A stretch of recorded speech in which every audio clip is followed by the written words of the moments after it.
Siku nyingine tena ambayo nakualika katika kipindi kizuri kipendacho, kipindi cha vijana na wakati, chenye dhamira mahususi ya kuweza kujadili mambo mbalimbali yanayohusu vijana. Wakati mzuri ambao unaitazama Hope Channel Tanzania, lakini pia unaisikiliza Morning Star Radio. Tunakutana katika kipindi hiki. Kipindi hiki ni jukwaa huru ambalo linawapa fursa vijana kuweza kuzungumza ama kuweza kujadili mistakabali mbalimbali ya maisha yao na kuweza kuiweka wazi vile ambavyo wanadhani kwamba ingefanyika, basi kundi la vijana hili lingekuwa katika sehemu nzuri. Nikualike kwamba tuwe pamoja. Mimi naitwa Hussein Karia, lakini sipo mwenyewe. Katika mjadala tunakwenda kujadili, nitajadili na vijana ambao wako hapa studio. Nao ni Emma Martin, lakini pia M Julius George, hali kadhalika Lucy Samuel. Tutaweza kuangalia mambo mbalimbali yanayohusu vijana. Na katika siku ya leo mjadala tunaozungumzia ni pamoja na vijana wanachukuliaje tatizo la ajira kama fursa ya kujiajiri na kujikwamua na wimbi la umasikini. Hicho ndicho ambacho tunakwenda kukizungumza katika siku ya leo. Tena na tena karibu. Lakini pia wageni wangu karibuni sasa katika mjadala huu ambao tayari unatuhusu kama vijana. Sisi wote hapa ni vijana, tukiyazungumza haya yanatuhusu. Bwana M Julius. Yes.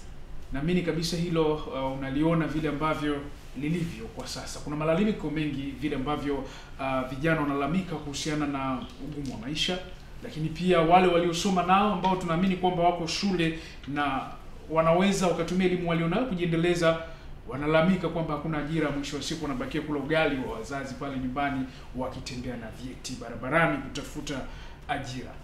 Tatizo hili, nikianza na wewe, tatizo hili tunawezaje kuliona? Na pengine katika mjadala huu wewe unaanzia wapi kuchangia? Karibu. Naweza kuanza kuchangia kupitia kuanzia kijana ni mtu wa namna gani. Ni mtu kuelewa kwamba kijana ni mtu wa namna gani. Tukielewa kwenye kanuni za kawaida za umri ni kwamba kijana wanapima kuanzia miaka 18 na kuendelea mpaka 35 aonekana ni kijana. Lakini tukishuka huyo mtu kijana wanaoongelewa hasa kwenye changamoto ya ajira ni wale kuanzia miaka 18 au baada ya kumaliza chuo na kwenda kabla ya kuingia katika masuala ya ndoa. Hapa ndipo changamoto kubwa ya ajira inapoonekana. Na inawakabili vijana kwa sababu ya mtazamo. Unajua ugumu wa maisha ni mtazamo. Kwa hiyo ukiwa na mtazamo wa aina fulani, utaona kama maisha ni magumu. Na ukiwa na mtazamo wa namna fulani, na utaona kama maisha ni mepesi. Kwa hiyo kitu cha kwanza ni mtazamo ndio unaofanya kuonekana kama ni changamoto. Kwa sababu miaka yote nimesikia watu wanasema ajira hakuna. Hakuna mwaka katika maisha ambao nimekuwa ambao nimewahi kusikia wanasema sasa hivi ajira zinapatikana. Kwa hiyo changamoto ya ajira imekuwa ni jambo la milele zote. Kwa hiyo ni namna gani watu wanalitazama, namna gani ya kulisolve. Hiyo ndiyo issue ya kuanzia kujua kama tunaanzia hapo tunatoka hapo. Lakini cha kwanza ni kutambua kijana ni mtu wa namna gani na kwamba tatizo kubwa ni mtazamo. Na tunaweza tukalikaribi vipi ili changamoto la nini la ajira, kwa sababu ni issue ya kudumu. Hakuna miaka itafika ajira itakuwa inapatikana kwa watu wote. Nije kwako Lucy Samuel, katika hili ambalo tunalizungumza siku ya leo. Wewe kwa mtazamo wako unalionaje hasa kwa kundi la vijana ambao mara kadha wa kadha tumekuwa tukilalamika kwamba hakuna ajira, lakini je, tunachukua hatua zipi? Karibu. Naona kwa upande wangu vijana wengi tumekuwa tukilalamika kwamba hakuna ajira kwa sababu tu hatujataka wenyewe kuchakarika wenyewe kutafuta ajira. Yaani ajira sio lazima uajiliwe. Hata mwenyewe unaweza kujiajiri. Mtu anakuwa mvivu kutumia akili yake mwenyewe, labda kubuni, nataka nifanye kitu fulani, labda mimi kijana, labda nataka nifanye kitu fulani, kwa mfano labda kutengeneza keki. Ile pia ni kujiajiri, unapata pesa yako. Sio lazima mpaka uende ofisini. Hizo vijana wengi wanapenda kukaa kwenye kiti kuzunguka sehemu yenye AC hivyo. Ila bado hawajajua kumbe kuna vitu vya ujasiriamali ambavyo wanaweza wakavifanya na wakapata pesa, kama kutengeneza keki, kutengeneza sabuni, kufuga kuku hivyo. Ila pia changamoto za hizo ujasiriamali ni kupata wanahitaji capital. Mitaji. Mitaji. Okay, sawa. Nitarejea kwako hapo, nije kwake Neema Martin kwa kile ambacho tunakizungumza tukianzia hapa.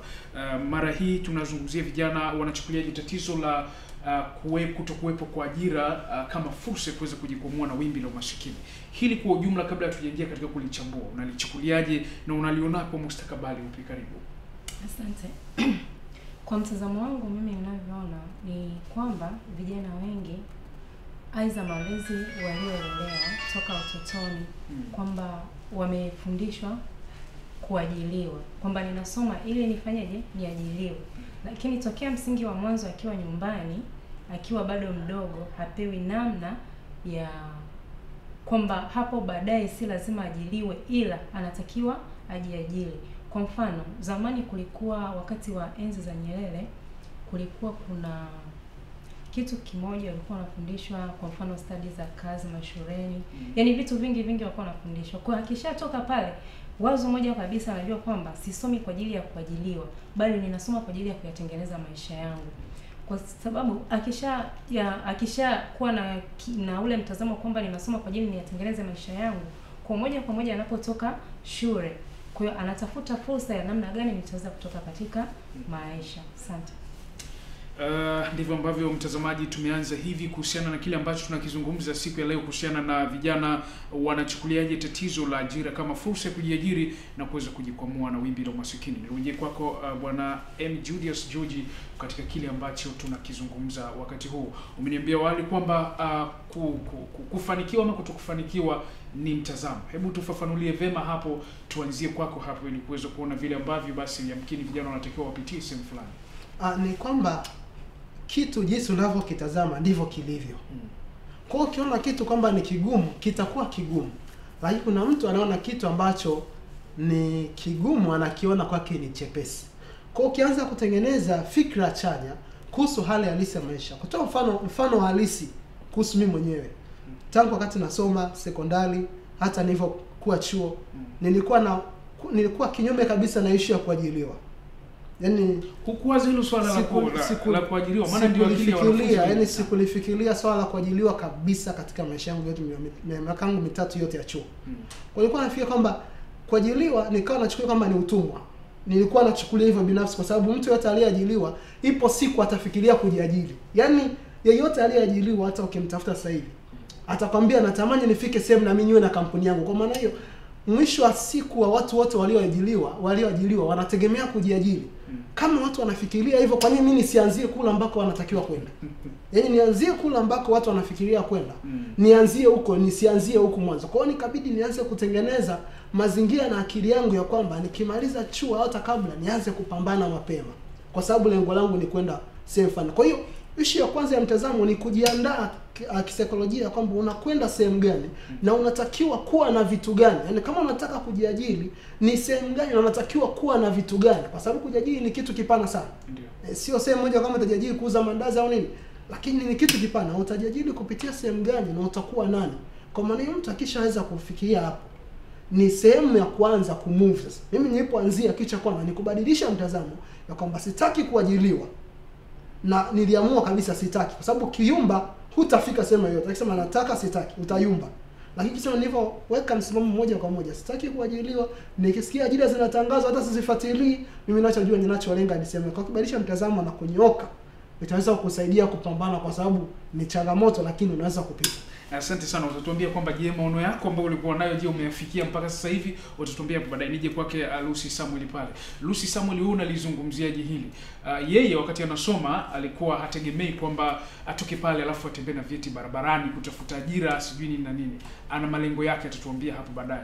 Wewe kwa mtizamo wako nini ambacho umekiweka kama kijana kwamba nao miongoni mwa watu wanaolilia ajira, ama umeshachukua hatua? Tusikie kutoka kwako. Mimi pia bado ni mwanafunzi, lakini katika malengo yangu mimi sijapanga kuajiriwa. Nao ni njia moja hiyo kwamba hamna kuajiriwa. Nimepanga tu kujiajiri hata kama nikiajiriwa, ila nitakuwa nina vitu vyangu ambavyo navifanya ambavyo vinaniingizia pesa tofauti na ile ambayo napokea labda nikiwa nimeajiriwa napokea kule kazini.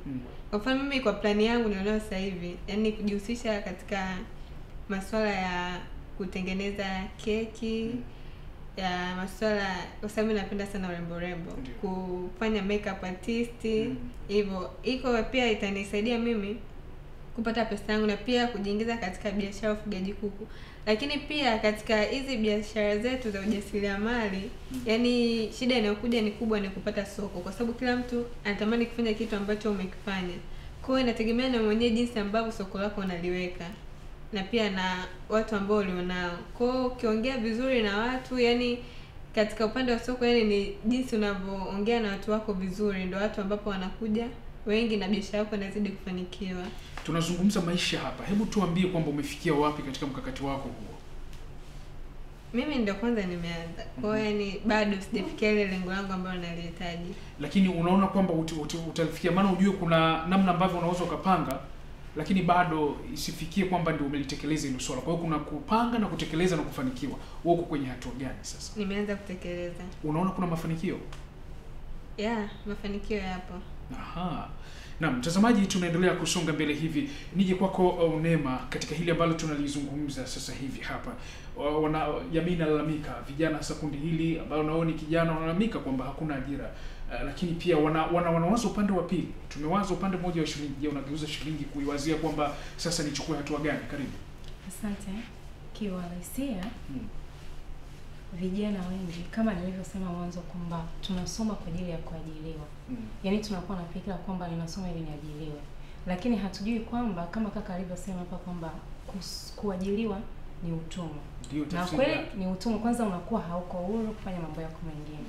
Lakini unapojiajiri, ili ni kitu cha pekee sana. Kwanza kipato unachokipata tofauti na kile utakachopewa kwa ajili ya mshahara kila mwisho wa mwezi. Mara nyingi wale wafanyakazi walioko maofisini huwa wanadharau sana wale ambao ni watu waliojiajiri. Hasa biashara ndogo ndogo, lakini yule mwenye biashara ndogo ndogo ana pesa kubwa sana, mwisho wa mwezi akija kuiweka yote pamoja ni pesa nyingi kuliko hata yule ambaye kila siku 30 uko wapi? Kwa mtu. Uko ofisini. Na ukishaipata ile pesa unagawanya, kuna chakula, kuna malazi, ni vitu vingi. Lakini kwa mtazamo wangu mimi kwamba ajira kama ajira, vijana wengi tusitegemee ajira. Ila tutegemee kwamba ninatoka hapa ili niende nifanye kitu changu cha peke yangu. Usiangalie kwamba huyu amefanya hivi, basi na mimi nifanye kile. No, hebu jaribu kutengeneza kitu ambacho ni cha peke yako tofauti na watu wengine.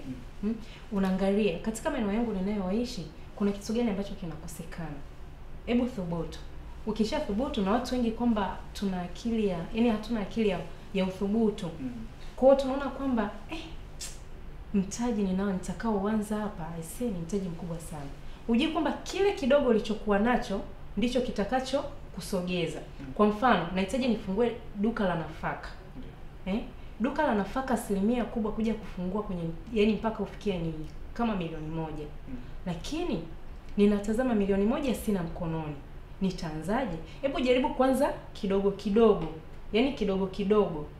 Kwamba kadri unavyoanza kidogo huku kimtanguliza Mungu, basi na ndivyo mambo yanavyozidi kuwa makubwa. Kwa hiyo tusitegemee kuajiliwa, bali tujiwekee malengo kwamba nahitaji kujiajiri mimi mwenyewe. Mimi ni kijana, nina nguvu. Kwa nini nguvu yangu niliyokuwa nayo sasa hivi nisiitumie ili mbeleni nisije nikahangaika na kuwasumbua watu? Lakini mimi napata ukakasi hapa. Watu wengi hata mpaka aliyeko sasa hivi shuleni sasa hivi anayesoma anaamini kwamba nitoke hapa nikaajiriwe. Tena naamini kwamba nikajiriwe na serikali. Kama si serikali, lakini nikajiriwe na kampuni ambayo itanipa mshahara mkubwa. Nikija kwako Bwana George, hili kwa mtazamo wako unalizungumzia, lakini kwanza tuanzie pale ambapo ulisema kwamba wewe hukuwaza hili swala la kuajiriwa. Ushamaliza chuo, je, unafikia kule ambako unaelekea? Yes, kwa sababu unajua unaofikiria kujiajiri kama nilivyosema lazima ujue unaanzia wapi. Na lazima uangalie una kitu gani. Mimi niliangalia na kitu gani. Ninapenda sana masuala ya kompyuta. Kwa hiyo niliangalia mimi ninachokipenda sana ni habari ya kompyuta. Na kama ninapenda kompyuta japokuwa nimesoma walimu kwa kusoma. Walimu japokuwa ni sehemu mojawapo ya walimu ni kompyuta. Ni mojawapo ya kozi niliyokuwa nasoma kama kozi msingi. Lakini sasa kajua kama ni kompyuta naweza kujiajiri kupitia kompyuta, maana mtaji wangu ni kompyuta. Lakini nafanyaje? Nasema okay, kuna sehemu ya kujiajiri kupitia kompyuta ni YouTube. Kwa hiyo nikabidi nipitie njia ya YouTube, japokuwa ilikuwa ni changamoto sababu nianza nafundisha mahusiano kupitia YouTube, ni kama sehemu ya ajira, nikawa napata fedha wakati niko chuo wakati huo. Lakini kafika sehemu kukutana na changamoto, ikabidi siku yangu pamoja na crash katika masuala ya mitandao, nikarudi tena nikaendelea mpaka sasa hivi na masuala ya YouTube. Hayo kwa sababu najua ni internet, lakini ni sehemu gani ambayo ni rahisi kujiajiri kwa sababu ninafanya kazi muda naotaka. Ni mwinjilisti wa vitabu sasa hivi na nimekuwa mwinjilisti vitabu muda mrefu. Lakini muda wangu mwingine mbali na kufanya kazi ya kuhubiri watu habari ya Kristo Yesu, natumia kujiajiri kwa njia ya mtandao. Nafanya kazi muda wowote nao naweza kufanya kazi usiku, naweza kufanya kazi asubuhi, Lakini kuna mtu mwingine ambaye amejiajiri ana kazi ya uinjilisti wa vitabu. Maana yake naye anaweza akafanya hivyo akalala, akaamka sasa afanya kazi. Kwa hiyo na pesa inapatikana. Kwa hiyo inaona maendeleo. Na ni kwa sababu jinsi unavyofanya kazi ndivyo unavyojilipa. Kwa hiyo unamaanisha nini unavyosema hivyo kwamba unavyofanya kazi ndivyo unavyojilipa? Unavyojilipa. Kwa maana ninajipangia mshahara mimi mwenyewe. Nitajilipa shilingi ngapi? Kwa sababu jinsi nitakavyo upload na kupata technique mbalimbali za catch up ile market ya YouTube, ndivyo nitakavyoongeza viewers. Na ninavyoongeza viewers ndivyo na income inavyoongezeka. Unaona? Na nikatafuta ninachofanya mimi narusha video za nje, na lenga zaidi nje kwa sababu najua nataka nifike zaidi mbali. Kwa hiyo nina focus watu ambao ni wa worldwide. Kwa maana natumia lugha ya Kiingereza. Kwa hiyo ninavyofanya hivyo, ninavyoongeza viewers ndivyo ninavyoongeza mapato. Jinsi ninavyofanya kazi sana, kuna wakati na upload video 4 mpaka 5 kwa siku, views zinaongezeka. Kwa hiyo jinsi nitakavyofanya kazi zaidi ndivyo nitakavyoongeza mapato. Nikiamua leo na rest sishiki kazi yoyote, napumzika, hakuna wa kuniuliza mbona hujaingia kazini. Kwa hiyo faida ya kujiajiri nyewe ipata ni hiyo. Kwa hiyo unaanza na kile kitu ulichonacho. Na mtaji wako ni nini? Na unalenga kumfaidia nani? Na utafika wapi? Una mwisho wako au unaendelea? Kuna kazi nyingine ambazo kujiajiri lakini uoni milele. Yaani unaona hapa zote malengo ni yale ambayo yanazidi pale unapolenga. Yaani malengo unalenga zaidi ya pale unapolenga. Kwa hiyo unalenga sehemu ambayo huwezi kuwa na mwisho. Kwa maana hiyo utaweza kufika zaidi. Kuna sehemu unafika nataka nifikishe viewers za milioni 1 au subscribers milioni 10, lakini unaweza kuzidi milioni 10 ulenge hapo. Kwa hiyo nilichofanya nicho kuanzia hiyo sehemu nikaendelea mbele. Changamoto zipo, sikukata tamaa, na sasa hivi naendelea na naona matunda yake katika channel yangu ambayo nilianza nayo, na kazi nyingine ya Mungu inaendelea. Kwa hiyo nasema kujiajiri inawezekana. Kwa hiyo mimi nilichukua kipengele cha kozi niliyosoma, mfano video production, nikasema video production nitaitumia kuproduce hizi videos, halafu maisha yataendelea. Kwa hiyo habari ya ajira sifikiri kabisa, na wala sitegemei kufikiria unless Mungu aniambie nenda. Mtazamaji, umeweza kusikia msimamo huo, unakuwa na msimamo vile ambavyo bwana George anazungumza hilo hapo. Bado niko kwako.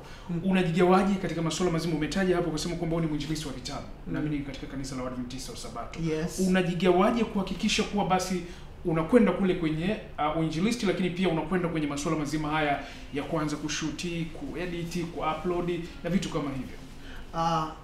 Kuna kitu kinaitwa muda. Muda ni jinsi unavyoutazama wewe. Yaani mtu anaweza akasema muda ni changamoto, nasema utasema ni muda ni changamoto, lakini muda ni jinsi unavyoutazama. Masaa 24 ni mengi sana. Lakini bado pia ni mafupi sana. Ni jinsi gani unavyoyatazama. Ndio. Kwa mimi kwa sababu najua hii ni kazi ambayo ni teknolojia. Kwa lazima nitumie teknolojia kubana muda wangu. Mfano, naweza kufanya kazi hadi masaa mangapi mchana, kazini nikatembea na vitabu, lakini pia ninapomaliza kufanya kama mida ya jioni, naingia na edit video zangu, natengeneza video zangu, nikimaliza naweza nikazisikia nikasema hii nimeitengeneza, lakini ya kesho asubuhi. Kwa kesho asubuhi sifanye kazi hii, itaingia yenyewe video online. Kwa hiyo ninaweza kupanga tu muda wangu, na wala sio kazi ngumu hata kidogo. Kwa sababu nimeipenda. Na wasema katika kujiajiri lazima uwe na kitu kinaitwa passion.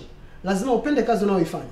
Kwa sababu ninaipenda, hata sometimes naweza kaifanya mpaka saa 9 usiku. Kuna wakati najiongezea muda mpaka saa 9 usiku. Kwa sababu hii kazi ninaipenda, na wala sisemi inachosha au nini. Naipenda kwa sababu najua naipenda. Yaani naipenda kutoka ndani. Kwa hiyo ninaifanya kitu ninachokipenda. Kwa hiyo naweza kujigawa. Uinjilisti napenda kutoka ndani, na kazi hii naipenda kwa sababu ni kazi ambayo inaniingizia kipato. Kwa hiyo naweza kujigawa vizuri. Muda ni jinsi unavyoutazama. Kwa hiyo naweza kubana muda wangu vizuri, na wala sisemi muda hautoshi. Unatosha kwangu. Asante sana. Na mtazamaji, hivyo ndivyo ambavyo bwana George anatuambia kile ambacho nadhani kwamba anakifanya, lakini vile ambavyo anapenda, vile ambavyo anafanya kazi zake. Wakati mwingine anatumia muda wa ziada kwa kuwa ni kitu ambacho kiko moyoni mwake. Anasema tangu asome mpaka sasa hivi amemaliza, kwa taaluma alionayo ni mwalimu, lakini bado hakutegemea kwamba akaajiriwe. Ameamua kwamba ajiajiri.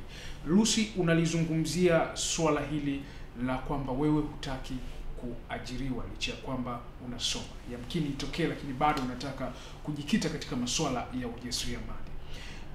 Utafanya kitu gani kuhakikisha kwamba wewe kama wewe kile ambacho unatamani kukifanya kiwe tofauti na cha watu wengine na kufikia malengo hayo? Maana unaweza kushangaa kitu ambacho unataka kukifanya ama unachoanza kukifanya sasa hivi, kuna watu wengine ambao tayari washafanya.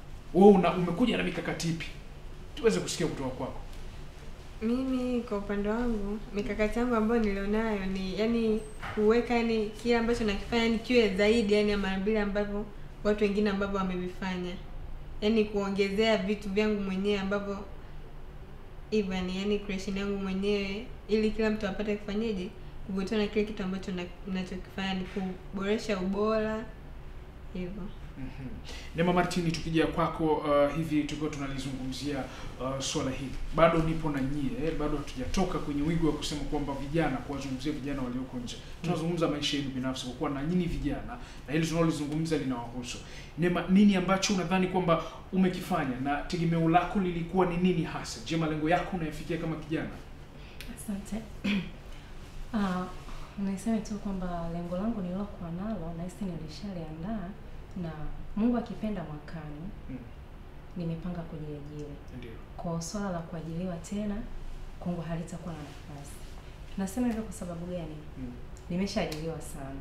Kwa ninajua hasara na faida za kuajiriwa. Ni zipi hizo? Na wakati sisi tuko shuleni sasa tunatamani kwamba nimalize nikaajiriwe. Cha kwanza, hasara za kuajiriwa, ya kwanza kabisa, mimi kama yani kwanza unakuwa hauko huru katika kumfanya Mungu kwa kwanza. Nasema hivyo kwa namna gani? Kama kaka amesema kwamba ni mwinjilisti. Angekuwa ameajiriwa hapa, sidhani kama angekuwa anapata muda wa kwenda kufanya kazi ya Mungu. Yeah. Kwa ukiwa umeajiriwa, ile nafasi hata kupata sehemu ya kwenda sehemu fulani kwa ajili ya kazi ya Mungu unakuwa hauipati. Lakini unapokuwa umejiajiri wewe mwenyewe, unajipangia kwamba Mungu, ninaenda kwa ajili ya kufanya kazi yako. Na haupati ruhusa kutoka sehemu yoyote kwamba eti naomba ruhusa sijui niandike barua kwa ajili ya kwenda sehemu fulani. No. Lakini ukiwa hasara ya kuajiriwa, ndio kama hivyo nilivyosema, faida ni nyingi tu. Yaani faida ni nyingi, lakini faida ni chache, lakini hasara ni nyingi. Lakini kama nilivyosema kwamba naomba Mungu anifanikishie lengo langu. Nimepanga mwakani kujiajiri. Sihitaji tena kuajiriwa kwa sababu nahitaji kuwa huru kufanya vitu na pia kufanya kazi ya Mungu. Na kitu kingine labda niseme kwa ajili ya vijana, fursa zipo nyingi. Kuna fursa ya kilimo. Watu wengi tumetazama kwamba kilimo ni kwa watu ambao hawajasoma. Aidha ufundi ni kwa watu ambao hawajasoma. Kwamba mimi niliyesoma degree, nina masters yangu, kwa nini niende kwenye kilimo? Hujui kwamba kile kilimo unachokizarau ndicho kinachokupatia wewe, yani ndo kinachokupatia wewe afya. Lakini nikisema kwamba mwaka huu aidha mwaka ujao niandae shamba langu kwa ajili ya kulima mpunga, na mpunga una faida sana. Miezi 6 tu unakuwa umeshatoboa. Lakini tunaangalia licha huo mpunga, kuna kilimo cha mboga mboga. Kilimo cha mboga mboga nacho ni kizuri sana, ambacho kina yani ni wiki chache sana, wiki 4, wiki 3 hivi mboga mboga inakuwa tayari. Kwa unatafuta masoko. Wakati unalima unatafuta masoko. Kwamba ninalima lakini masoko, hii biashara yangu utaipeleka wapi? Kwa yani hebu tuondoe mawazo ya kuajiriwa. Kweli. Anasema tuondoe mawazo ya kuajiriwa. Kama una wazo la kuajiriwa, okay, uliwaze, lakini kwa utekelezaji unaweza ukajigawa hapa kwamba naweza nikafanya kitu fulani mwenyewe pasipo kutegemea kuajiriwa. Na kuja kwako George tena kwa mara nyingine. Swala la muda hili linakuaje? Kuna watu nilishawahi kusikia wakisema jambo kwamba kwenye kuajiriwa na kupoteza muda. Natumia muda mwingi, hata na nyinyi mmegusia wakati mnazungumza, wale walikuwa wanasikiliza hapa, mmegusia swala kwamba unatumia muda mwingi kwa kutekeleza maono yaliyoanzishwa na mtu mwingine. Yaani mradi umeanzishwa na mtu mwingine, kakaa kafikiria, akakuleta pale, wewe unatumia muda wako mwingi kwenye maisha yako kutekeleza kile ambacho amekianzisha. Hili mnalionaje kama vijana? Naweza kusema kwamba unajua mimi nikifungua kampuni nitamwajiri mtu mwenye akili wenda nyingi kuliko mimi. Kwa nini? Kwa sababu yule mtu atafikiria zaidi kuendeleza kazi yangu. Na ndicho watu wengi wanachokifanya walioanzisha kampuni. Wanatafuta watu wenye weledi mkubwa zaidi ili wafikirie zaidi kuliko wao. Unaweza kukuta anayebuni kuendeleza hiyo biashara sio mwenye biashara, ni mtu aliyeajiriwa. Kwa hiyo utakuta mtu aliyeajiriwa inabidi maintain ajira yake iendelee kuwepo. Na ili ile ajira yake endelee kuwepo lazima umize kichwa sana ili bosi amuone yeye ni wa maana sana. Kwa maana hiyo unatumia muda mwingi kumzalishia mtu. Kwanza kufikiria, unafikiria namna gani huyu mtu kampuni yake iwe bora. Hatukatai kama utajiri kile ambacho unakifanya. Yes. Na kukubali. Kwa maana hiyo utatumia nguvu nyingi kumfanya biashara yake iwe kubwa zaidi kuliko ambavyo ungefanya kwako mwenyewe. Kwa unavyotumia muda mwingi kumjengea mtu mwingine, kwako usipoangalia vizuri panaweza pakabomoka. Unaweza kuwa na mawazo ambayo ungeyatumia kufanya business yako. Yale mawazo ambayo ungetumia kufanya business yako unayaleta kwa mtu mwingine anafanya business, unafanya business yake. Kwa hiyo unamuingizia faida, alafu yeye kumbuka mshahara huwa ni kitu ambacho labda akufurahie tu akuongezea, lakini mshahara wako unajulikana kama ni 500,000 itabaki kuwa 500,000.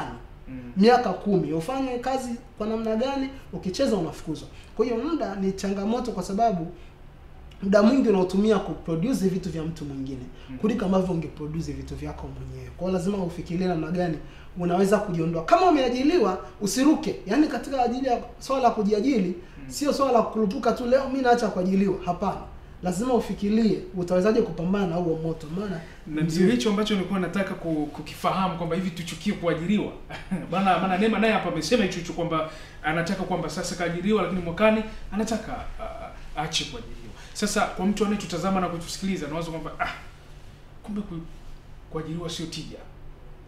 Haina maana kwenye kuajiriwa. Je, tuchukie kuajiriwa? Nije kwa Lucy hapo. Tusichukie kuajiriwa, kuajiriwa kupo. Ila tutengeneze, yani tuwe tuna akili zetu za ziada. Kujiongeza ndivyo mnavyosema vijana siku hizi. Tujiongeze. Sio muda wote tunategemea. Kwa sababu gani? Labda unakuta mtu anaimba kwaya kanisani, si ndio? Anahitajika kwa zoezi la kwaya.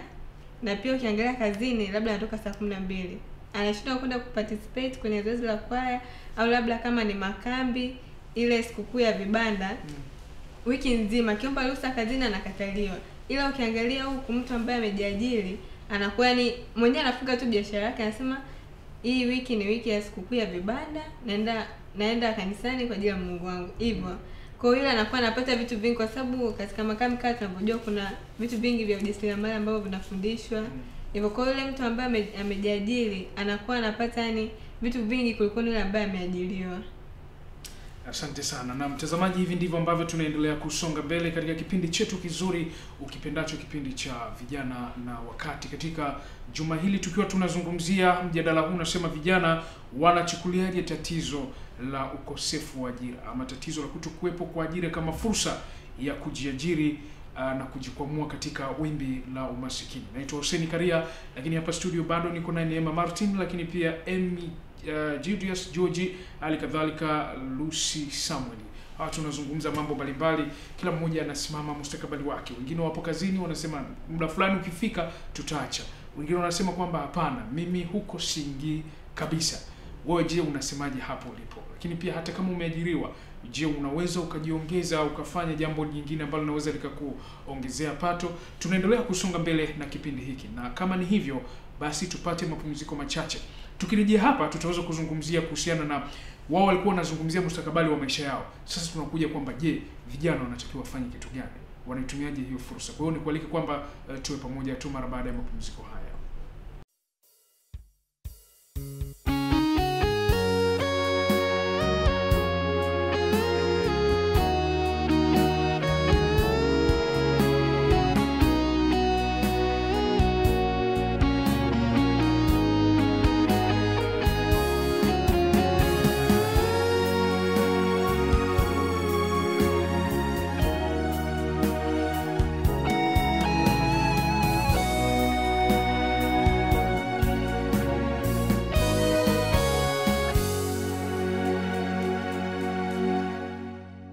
Na mtazamaji, mara baada ya mapumziko haya tuendelee sasa katika mjadala huu ambao basi tunaujadili katika vijana na wakati siku ya leo. Na kama nilivyokuambia kwamba tunajadili vile ambavyo changamoto ya kutokuwepo kwa ajira, vile ambavyo vijana wanaweza kuibadilisha na ikawa ni fursa katika maisha yao. Kwa maana hii kwamba kijana anawezaje akafanya kitu fulani ambacho kinaweza kikamuingizia kipato. Tuendelee kusonga mbele sasa. Tuje kujadili sasa hatua ambazo mnadhani kama vijana wachache kati ya wengi ambao wapo huko mtaani hawana kazi, wanasoma na tegemea kuajiriwa, wengine ndio wamemaliza shule na kozi mbalimbali, wanatembeza bahasha zile za kaki, ndani yake kuna vyeti vingi viko pale ili kuweza kupata ajira. Wakati fulani wiki mbili zilizopita nilikuwa naongea na mtu mmoja, kulitokea nafasi za ajira pale katika moja ya wilaya iliyoko Iringa. Ni nafasi zilikuwa chache tu na ni za kawaida sana, lakini walikuwepo watu wengi si chini ya 1000. hivi hili linawakaa vijana kweli kwamba badala ya kung'ang'ana kwenda kupeleka vyeti pale, kutumia huu muda kuweza kujikwamua kwa kuweza kufanya mambo mengine ambayo yanaweza kuingizia kipato? Na nyinyi mmezungumzia muda kwamba muda mwingi ukitaka kuajiriwa utatumia kwa yule ambaye amekuajiri. Nikianza nawe Bwana George, hili unalizungumziaje? Wapo mtaani vijana, wengine wanazuura, wengine wanaendelea kula ugali wa wazazi wao tu kila itwapo leo, licha ya kwamba wamesoma na kusoma. Ukiwa na diploma ama shahada, stashahada, una shahada ya kwanza, ya pili, wewe ni mtu ambaye ni msomi. Tunataka uweze kubadilisha elimu yako, uifanye tuone kitu ambacho unaweza ukakifanya kupitia kile ulichosoma. Isikie kutoka kwako. Naweza kusema issue ni mfumo wa akili zetu. Najua ubongo wa binadamu ni kompyuta. Yaani mwili wako mzima ni kompyuta jinsi unaofanya kazi, ila ubongo ndio processor. Kwa hiyo umeiprogram kufanya vitu fulani, kwa hiyo kompyuta itafanya kile ambacho ile operating system inayamuru kufanya. Kwa hiyo sisi ubongo wetu wa vijana wameufanya huo wa namna gani? Yaani vijana ubongo wake ameufanya wakati anasoma, amefundishwa kama alivyokwisha kuzungumza. Amefundishwa kwamba ajira ni kwa sababu watu waje ajira waonekana na drive sana nini. Kwa hiyo mtu mwenye ajira akiingia mwezi wa kwanza hata mwaka hujaisha, aliyeajiliwa utakuta sasa ana drive, si ndio? Watu wengine mkopo, unaona? Lakini ana drive. Kwa hiyo unasema kumbe nikiajiliwa moja kwa moja ikiguswa tu ikikwaruka kidogo nitaanza kudrama, unaona? Ila huyo aliyejiajiri atachukua muda, lakini yeye maana Biblia inasema yeye anayechuma kidogo, si ndio? Kwa hiyo kijana, ili tuweze kuluka kutoka huko, lazima uwe tayari kuluka kwanza. Lazima uwe tayari ufanye kuluka. Unajua ukimfukuza mtu ukamtupa jangwani hawezi kufa. Atachimba, atatafuta maji. Kwa hiyo kijana labda ambaye yuko nyumbani, ana cheti, amemaliza, yuko nyumbani, ni kwa sababu ya tayari na wazazi wake kama wakimpatia ile kashikashi, unaona? Ile kashikashi. So mimi kilichoniondoa pale nilipokuwa naishi ni maisha ya kutegemea mtu apangaike alete chakula na mimi nikae mezani nile, na yeye ni mwanaume kama mimi anafanya kazi na kula chakula yake. This is not, yani sio nzuri. Kwa hiyo mwisho wa siku nafikiria lazima niruke na lukaji. Kwa hiyo lazima kijana either una degree au una diploma au una hata elimu kama hizo, unajua? Lakini kuna kitu ambacho kijana anacho. Kwa lazima kijana kwanza aanze kujioji, nina kitu gani ndani yangu ambacho niko nacho. Na hicho kitu ndicho ukitafutia mtu ya kwamba hiki kitu naweza kukitumiaje. Mfano mzuri natumia kuileti na vijana. Niligundua ninaweza kushauri, naweza kutengeneza video, ninaweza kuedit video, naweza kufundisha. Nikajiunua na vitu vingi, lakini nilitafuta kimoja. Kwa lazima kijana utafute ni vitu gani ambavyo unavyo wewe kwa kuzaliwa kwanza. Ukigundua kwa kuzaliwa na kitu fulani, lakini njoo kwenye vitu ulivyonavyo kwa kupenda. Kuna vijana wanacheza game, watu wengi wanacheza game, lakini hajui ile game wanayocheza ni ajira. Kwa hiyo anaweza mimi kama napenda kucheza game, napoteza muda mwingi naendesha gari la wakati naendesha magari live, kama naendesha magari ya kwenye simu. Lazima kaendesha gari lenyewe au nikatumia ndio nacheza game ili nikaingiza pesa, unatafuta watu. Lakini pia ukimaliza kile unachokipenda, njoo umesomea nini? Wewe ni mwalimu, unaweza kufanya kitu gani? Kwa hiyo lazima upite kitu ulichozaliwa nacho, kipaji, uje kitu ambacho unakipenda kukifanya, uje kitu ambacho umesomea nini? Je, kupitia hicho ulichosomea unaweza ukajiajiri kwa namna gani? Nasema hakuna kitu chochote unachosomea wanadamu hapa chini ya jua ambacho hawezi mtu kujiajiri. Nilikuwa nasema watu waliosoma akafanya masuala ya ushauri. Ushauri na nini? Nasema ningesomea hii kitu. Kuna vitu ambavyo ningeifanya. Ungesomea kwa sababu kila kitu ulichosomea unaweza kujiajiri. Kila kitu ulichojisomea. Mbona tunasomea shule na unajiajiri na ofisi zao? Kwa hiyo kila kitu mtu akisha kuwa nacho lazima afikirie nina kitu gani na naweza kujiajiri. Kwa hiyo kitu cha kwanza ni kujitambua kitu ulicho nacho. Unaweza kufanya mimi naongea kufikia hapa ili wenzangu waweze kuendelea. Asante sana. Nitarejea kwako tena uweze kutujenga tukiwa tumeungana hapa na Neema Martin lakini pia Lucy Samuel tukiwa tunajadili masuala kama haya. Lucy, nije kwako. Tunazungumzia sasa vijana ambao wewe mwenyewe binafsi ushawaona na unawaona kila itwapo leo, mnazungumza, mnajadili maisha. Unadhani kuna uwezekano wa kijana kupigaje hatua kando ya kutegemea kuajiriwa? Anatakiwa afanye kitu gani? Aanzie wapi? Yuko ambaye anamaliza shule, amemaliza shule, anasubua kichwa kwamba nitatokaje kimaisha. Hebu tusikie kutoka kwako. Kwa upande wangu mimi kwa kijana kujikwamua, yani kutafuta mwenyewe, yani kujadili mwenyewe, ni kwamba kwanza amini kwamba anaweza kufanya kitu chochote mwenyewe, ajiamini. Alafu kitu kingine ajitambue kitu gani ambacho anaweza kukifanya ambacho kitamuingizia pesa. Lakini pia katika hapo unajua vijana wengi waga wanaanza labda nitapata wapi mkopo wa kuanzisha biashara yangu, akizingatia challenge. Yani katika biashara unajua kuna challenge nyingi sana watu ambazo waga mkutana nazo. Mwingine unakuta hadi anakata tamaa, biashara inakufa.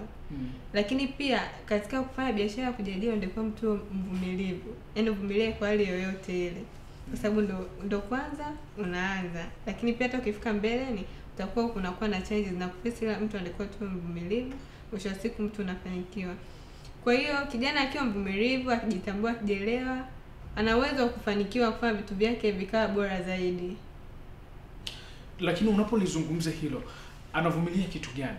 Kuna changamoto gani ambazo anaweza kukumbana nazo? Chukulia tu mfano wa mtu anayefanya kitu fulani, unaweza ukitolea mfano. Mtu anayefanya kitu fulani anatakiwa avumilie yapi? Unaweza ukitolea mfano hata wewe mwenyewe vile ambavyo unavifanya sasa, maana umeelewa kwamba kuna vitu ambavyo unavifanya na utegemei kuajiriwa. Labda tuchukue mfano wa biashara ndogo ndogo, labda kama kuuza genge, si ndio? Mtu anauza genge.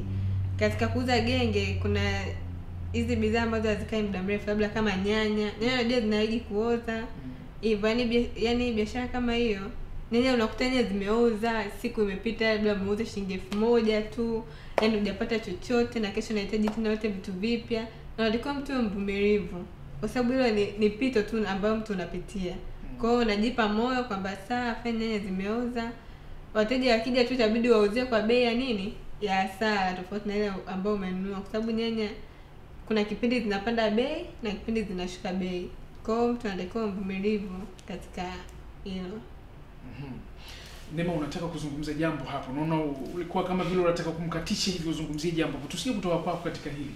Uvumilivu ni upi ambao mtu anatakiwa uvumilie? Lakini pia haishi hapo. Mtu anayetaka kuanza kujitegemea anatakiwa afanye kitu gani? Asante. Darussa ameongea kitu kimoja, anasema kwamba kuna kitu anaongea amenikumbusha.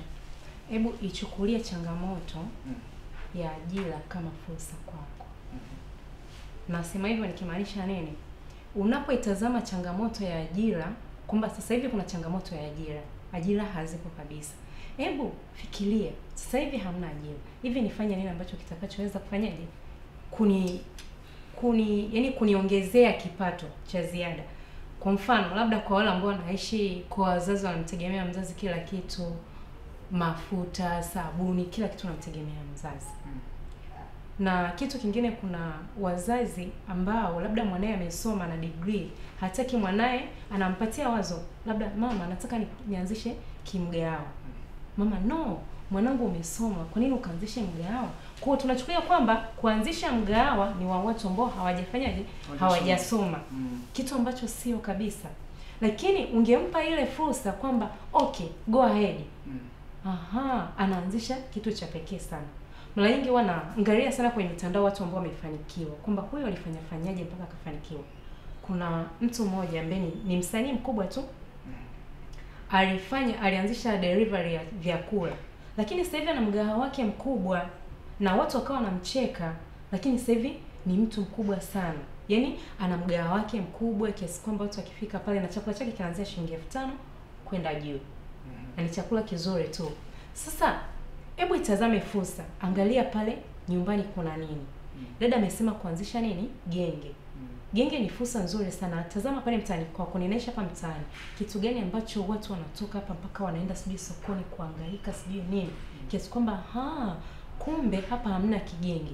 Kwa nini siende nichukue zile, at least hata nikichukua sado 2 kwa shilingi 5500 ambapo ni shilingi 10000, nikiweka pale nitaingiza kipato kikubwa sana. Napangilia mwenyewe kwamba nitauza kiasi gani ambacho kiweze kurudisha pesa yangu ile. Kwa mfano, kuna kuuza juisi, unaanzisha kidogo ambao ukianzisha mtaji wa juisi ni pesa ndogo sana. Unaenda zako hata na shilingi 10000, unakusanya matunda mbalimbali, unakuja unaanzisha. Kwa tunawazalau wale watu ambao wanatembea na vidumu kwa ajili ya juisi, hujui kwamba anapata pesa kubwa sana. Au yule mtu anayetembea na beseni, aiza anauza miogo, karanga, sijui nini vitu vingi tu. Kwa tunawazalau kwamba hebu nitazame ile changamoto ya ajira kwamba iwe fursa kwangu. Kuna kitu ambacho unachokizungumza hapo unanikumbusha jambo ambalo linakumba vijana walio wengi. Nimesoma na mtani wanafahamu kwamba jamaa kasoma kweli kweli, na kuna watu ambao hawakusoma, ni marafiki zetu, lakini pia wengine wamesoma wakafika sehemu fulani wao wakaacha, wakaendelea na shughuli zingine kutokana na sababu mbalimbali. Lakini mimi nimesoma sana, nije tena niungane na wale kuuza genge hapo mtaani, kushona viatu hapo mtaani, watanielewaje hawa watu? George, hiyo naweza kuisemea kwa experience yangu.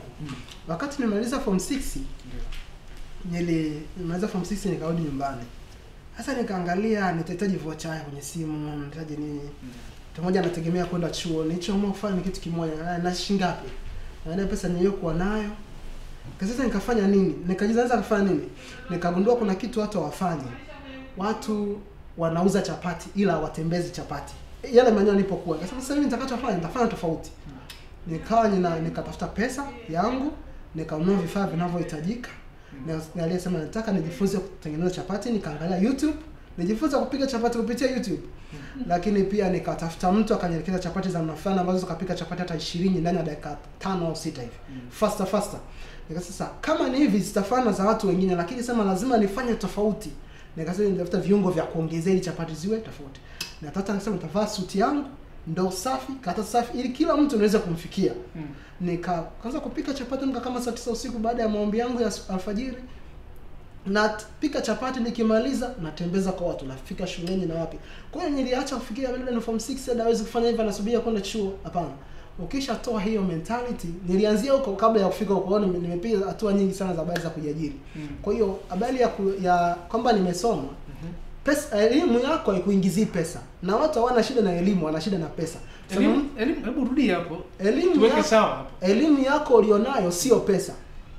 Ila watu wanahitaji kuona pesa. Yaani wewe mtu akawa ana shida na 5,000, akaja sema nisaidie 5,000 ya kula, akamwambia bwana mimi nina PhD au nini. Haitamsaidia, yeye ana shida na chakula.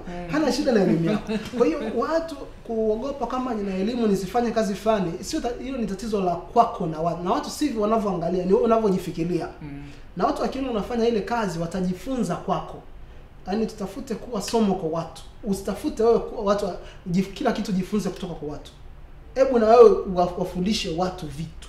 Ishi maisha ambayo ni tofauti. Nilifanya na kweli pesa ya voucher sikuwa na shida nayo at that moment.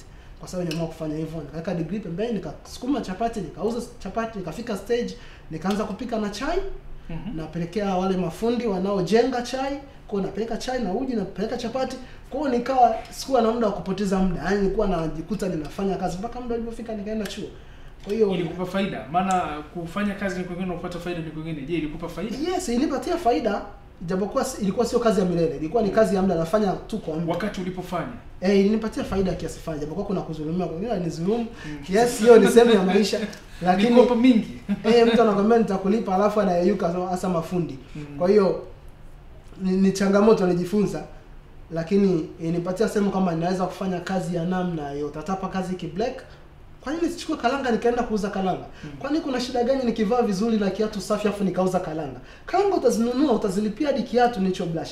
Kwa hiyo nitaziuza kwa gharama. Kwa hiyo jinsi unavyojiweka standard fulani, hata kila kitu kitakuwa bora hata kama ukiuza kwa bei kubwa zaidi. Kwa hiyo ni akili yako unajiwekaje.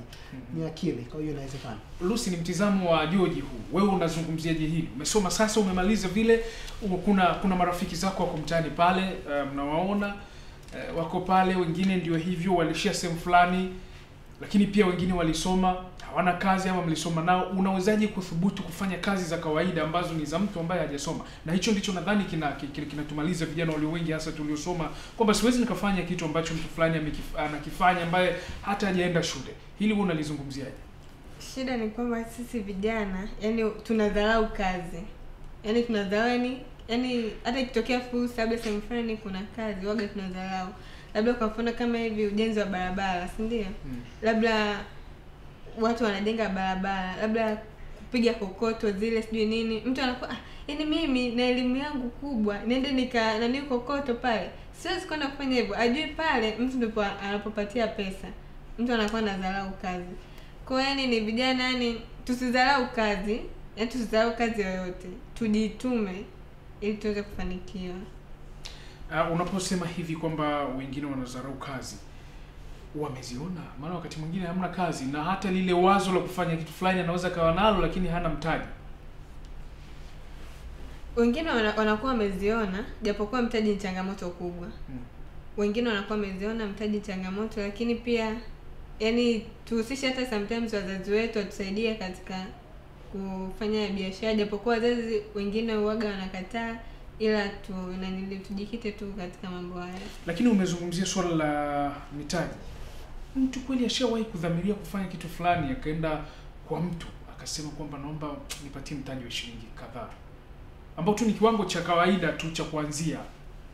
Huu mtaji ni upi ambao vijana hawana? Wa kiasi gani? Tatizo vijana wengi wanadhania labda mtaji, yani mtaji labda mkubwa unataka upate ili ufanye biashara kubwa.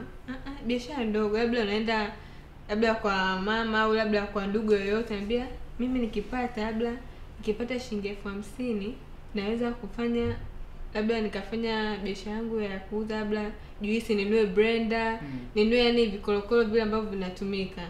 Naweza nikafanya biashara yangu, au labda nikipata hata 10,000 naweza kwenda kufanya biashara yangu hiyo kutengeneza juisi. Labda una blender tayari, shida ni labda hela kununua matunda, kuanzia kununua vile vikombe vile na mirija nini, kusambaza kwa watu hivyo tu. Sema vijana wengi tunafikiria labda tuwe na mtaji wa milioni 1 nifungue duka kubwa la nguo, na kati una uwezo wa kuwa na shilingi hata 5,000 ukaenda kwa soko kuu pale Karume ukanunua nguo ukazifua vizuri, ukazipiga pasi, ukaziweka labda Instagram, ukauza kwa shilingi labda 10,000, watu wananunua, wanaona hii nguo ni nzuri, kumbe umenunua kwa shilingi ngapi? 500 au 1,000, ile unapata faida yako. Hivyo ndivyo ambavyo inakuwa hivyo. Vijana wengi wanawaza kwamba tunafikaje malengo ambayo tumeyakusudia, lakini pia vile ambavyo wanaweza wakapiga hatua. Lakini wakati huo tulikuwa tunajadili swala hili kwamba vijana wanaona kwamba kukosekana kwa ajira ni fursa, basi tunaendelea kuwa pamoja na tupo katika kipindi cha vijana. Wakati siku ya leo nipo na vijana, nipo na Amy Julius, ambapo yeye anazungumzia masuala mbalimbali, vile ambavyo amepiga hatua kwa namna moja ama nyingine kwa kile ambacho aliweka mustakabali wake. Lakini pia Lucy Samuel ambaye umesikia akizungumza hivi punde, hali kadhalika Neema Martin. Nikija kwako George, tulikuwa tunalizungumza hili. Hali halisi ndio hiyo sasa hivi. Kuna sentensi nyingi zinazotumika sasa. Vyema vimekaza. Hakuna hela. Sijui nini na nini. Nikapitia pale, na wakati mwingine mtu anatamani maisha yaliyopita. Miaka iliyopita fadhali na miaka ile kulikuwa na hiki na hiki. Wakati huu haya yakifanyika hivi, vijana wajanja ambao wanaweza kuchangamkia fursa wanatakiwa kufanya nini? Vijana wanatakiwa kufanya ni kujitambua wewe ni nani. Alafu tuangalia kwamba tuna muda mfupi sana kuishi hapa duniani. Na ukisha kufa utadaiwa umekufa kwenye ndio tutawajibika mbele za Mungu ni kuweka duniani umefanya nini.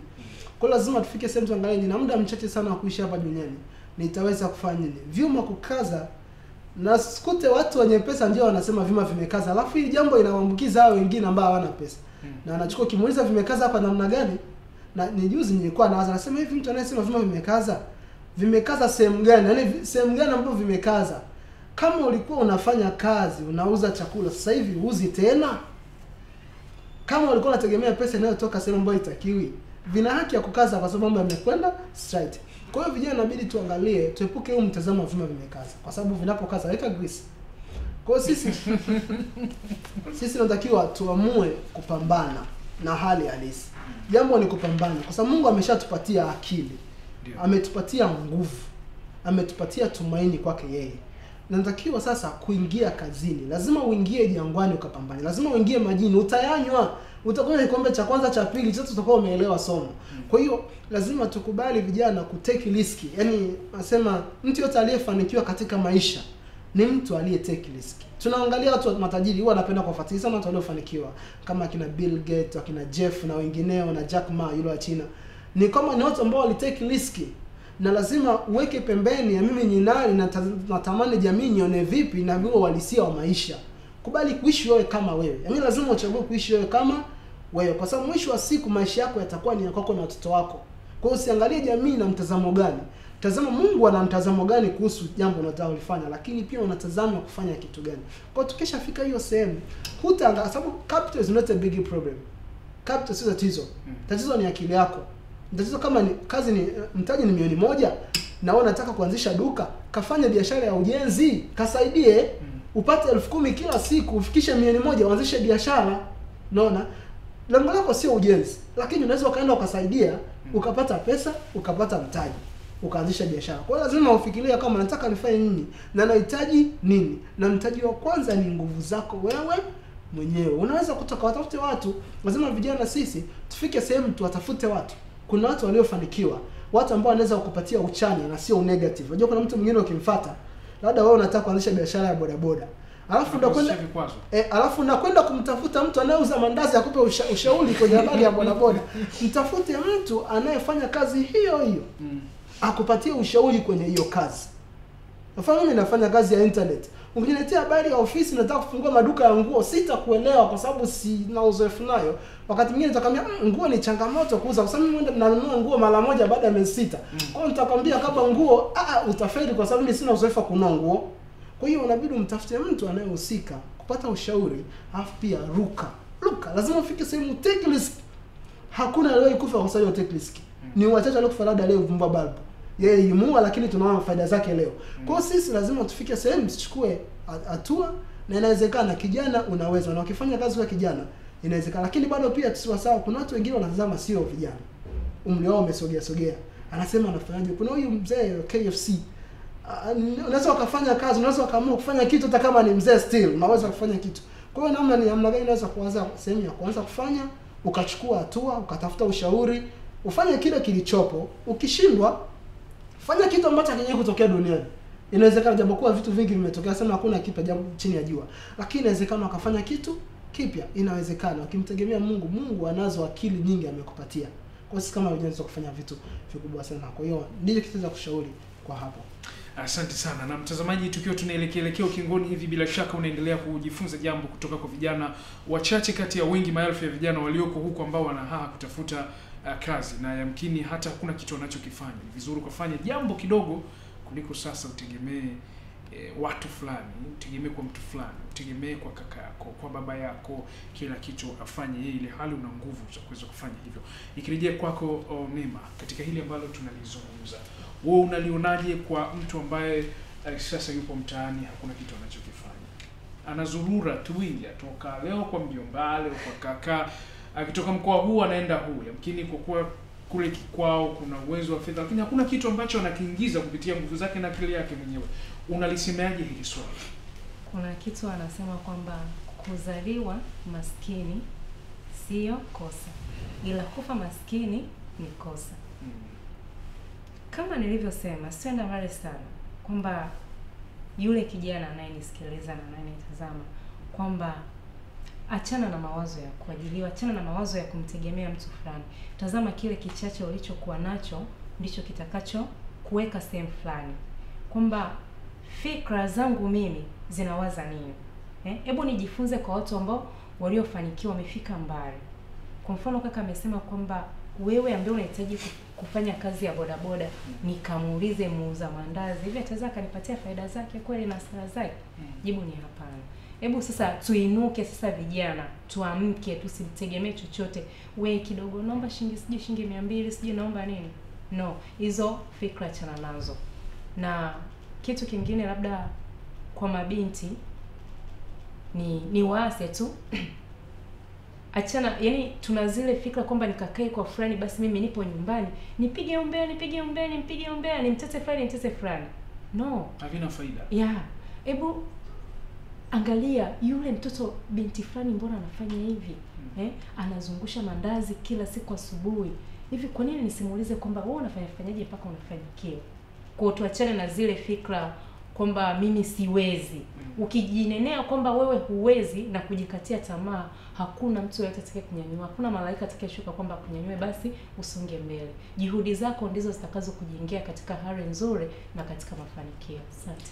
Hivyo ndivyo ambavyo Neema yanazungumzia swala hilo hapo, lakini muda umesonga. Asante sana. Muda si rafiki, umesonga sana. Ndivyo ambavyo tuelekea ukingoni. Nikianza kwako bwana George, nini wito wako sasa kwa vijana ambao tunatafuta maisha wa kike na wa kiume na kuondoa hizi mila potofu kwamba ama fikra potofu kwamba nikiolewa ama nikioa maisha yatakuwa rahisi, ile hali hujatengeneza msingi mzuri wa maisha? Mambo ya kuweza kutoa wito kwa vijana ni jambo la kwanza. Naweza kusema ni mafanikio yanakuja taratibu. Panga, mafanikio yanakuja taratibu. Siende kwa kufikia utafanikiwa haraka. Lakini kitu kingine naweza kusema, kama Biblia ilivyosema, kama tuwasaidie maskini, tuwasaidie watoto kwenye maskini, lakini maskini wataisha. Kwa hiyo the same, kuajiliwa hakutaisha. Ila hata kama umeajiliwa, simaanishi kama umelaaniwa kwa kuajiliwa, lakini tengeneza namna ya kupata mapato ya ziada. Kwa hiyo ili tuwaweke watu huru, asije akasema basi tumecrash habari ya kuajiliwa, maana hata nikifungua kampuni bado kuna mtu nitamwajiri. Yes, kwa hiyo tufikirie namna gani ya kujiingizia kipato. Lakini kitu kingine nachoweza kusema ni kwamba kumtegemea Mungu na kutimiza sheria zake. Mfano amesema tufanye kazi kwa siku 6. Siku ya 7 utapumzika. Kwa maana hiyo usipofanya kazi kwa siku 6 ukaja kupumzika siku ya 7, wewe umevunja sabato tayari.